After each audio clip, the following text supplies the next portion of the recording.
All right, good afternoon and greetings from South Georgia, USA. Greetings to the entire world. We are here on January the 19th. We are late in the afternoon and we are awaiting the cold weather. But we're prepared, I believe.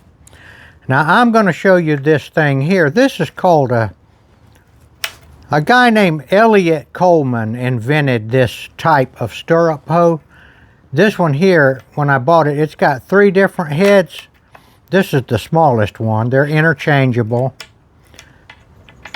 And there's a bigger one and then one about that wide. These are very handy if you use it when the weeds are at the filament stage. The weeds, the seeds are, the roots are about that long and the weeds are very small. Now when you let your weeds get bigger, you're going to have to get a kind of one of those big flat hoes and you're going to work yourself to death.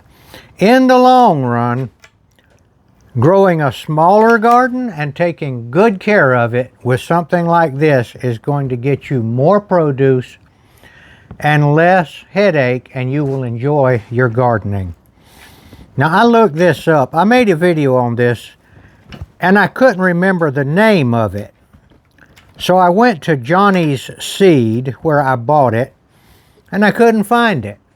Well, it looks like this is not available anymore. Johnny's Seed is now making a version of this, and this part here is plastic, which is a good idea because it won't rust.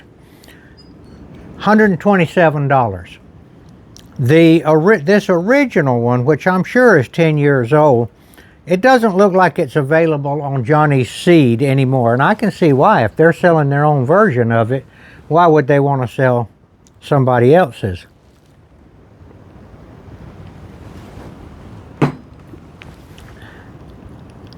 So I got to looking at it, and years ago I thought of a way of making one of these with some surplus materials that I had around here, and I'm going to show you my homemade version of the stirrup hoe, and actually it works better than this one. And the reason it works better is because I made it with this high tensile electric fence wire, and you see it's a smaller diameter than this right here. And I've got this coiled up and stored all around the farm because when you got electric fences, you accumulate a lot of this stuff. I only throw this away when it's badly damaged or crinked up. Otherwise, I roll it up like this and hang it up somewhere. That's probably, and so I thought of making one. So I got these things together, and I would say within 1 hour, I had collected the materials to make it, and I had made it. And I'm going to show you what I came up with. So we're going to pause right now and get our other props to show you. Okay, the first thing you're going to need is some kind of handle. An old broom handle, a broken hoe handle. What I've got here, this is what we used to call a tobacco stick. That's a 3/4 by 3/4 stick made out of pine, and we use these for stacking lumber between lumber. And we've got lots of these around. So you want to get you a good solid piece. If you don't have that, look around. You should never throw your wooden hoe handles away and your shovel handles because you may be able to use them one day. I just got a little splinter in my thumb, but I get them all the time. If you can't use your hoe handle, your broken hoe handle or shovel handle for anything else, you can use it for firewood or kindling wood. So basically this is what you get. Now I already made it, but I'm going to show you. You make the part where the hoe is going to attach down here, try to get it rounded, okay? Just about that far. I would say 3 or 4 inches, 4 inches. All right, I'll tell you exactly. Let me show you how I do that. Now, this is not the piece, but I'm going to show you. This would be the handle, and it would be much longer than this. All right, this is what you do.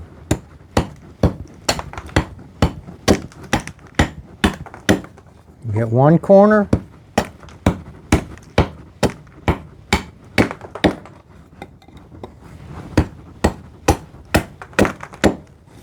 And then this is the last one.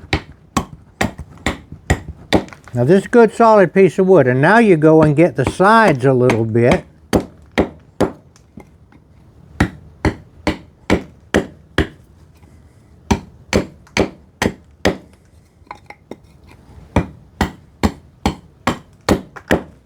Now you go in everywhere where there's a sharp corner.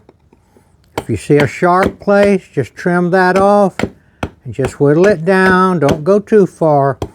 Getting this perfectly round is absolutely not necessary. As a matter of fact, I think it might hurt the process. And I'll show you why later. This is what you want it to look like, okay? Now that would be the end. This is the handle here, but it'd be a lot longer. Okay, pause.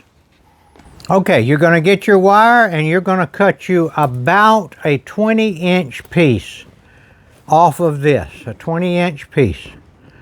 Measure it out. And then you're going to take that and you're going to bend it into the shape of this.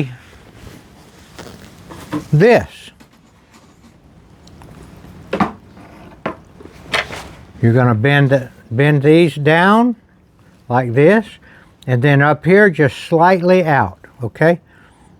Now you guys can figure out how to bend wire. This is all done by hand.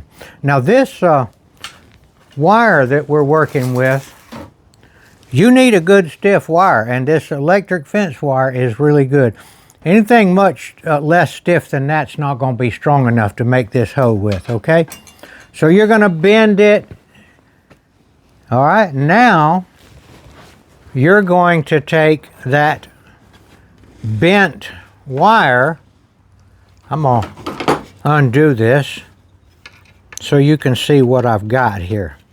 And these are hose clamps here.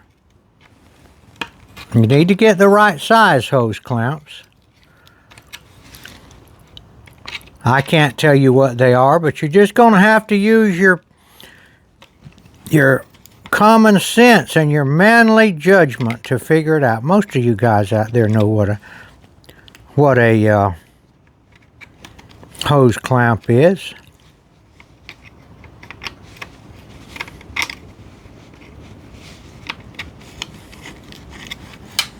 Now the beauty of this, I'm not going to take it loose, but you can see how it's bent. See there?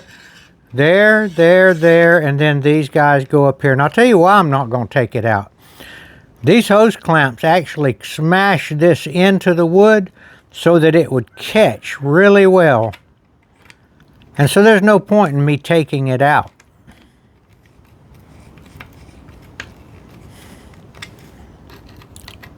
All right, now, the one that I bought had different sizes. Well, guess what? You can make different sizes. It had interchangeable heads, the one I paid $100 and something for. But you don't need to do that. You can just make, you need 3 sizes. This one right here is, this one right here is about 2 inches. This one right here is about 3 1/4 inches. So you need one about this big. Really, this would be all you'd really need. And then maybe one about, see, what did I say? That was 3 1/2. I'd say one 4 1/2 or 5 inches, okay? So you're talking about making you a set of these. Let me get it tightened down real good.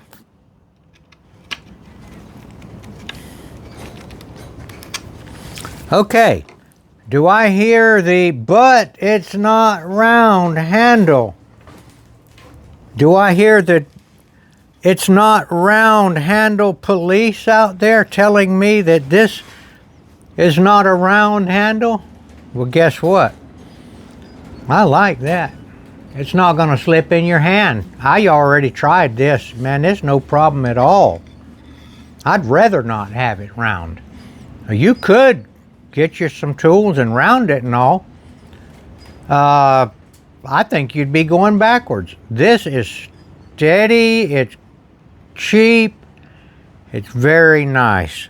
Now I am going to take this modern tool here, and I just put a fresh piece of sandpaper on it, and I'm going to sand just the corners and sand this thing just a little bit so that I can put linseed, boiled linseed oil on this.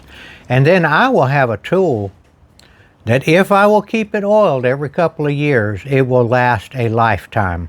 So we're going to stop, and I'm going to get back to you in just a minute.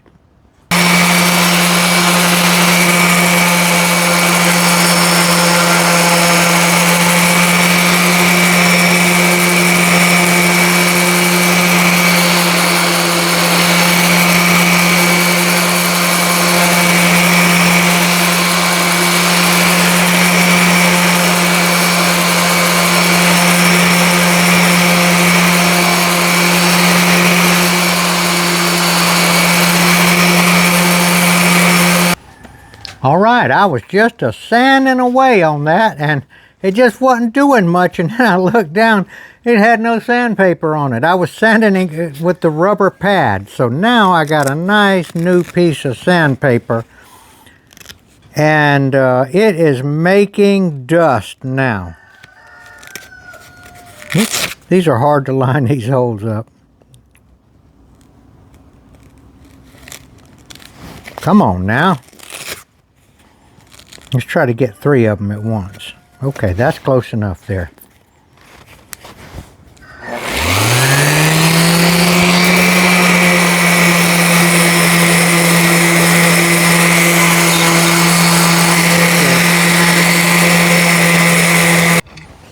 All right, we got it all sanded up,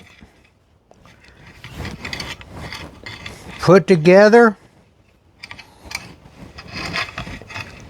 I'm going to say $5. This is a $5 hoe right here. Now, my time, if I added my time in, it might be a little more, but my time is out. My time is my own, you know. And a $5 hoe. So I'm asking the question, is a $100 hoe better than a $5 hoe? Well, I'm saying not. And I'm saying there's a lot of satisfaction. And that's important. A lot of satisfaction from a $5 hoe. Anything that you do yourself is worth it, I think. Okay, so that's the video, and I'll be putting it up. And I'll make one. Oh, there's one more thing. I'm gonna finish this. I've sanded it. It's not, I like the. I'm glad it's not round. You can grab this thing. I'm gonna finish it with boiled linseed oil. Okay, thank you for watching, and let's definitely not forget, keep the good Lord first. Thank you.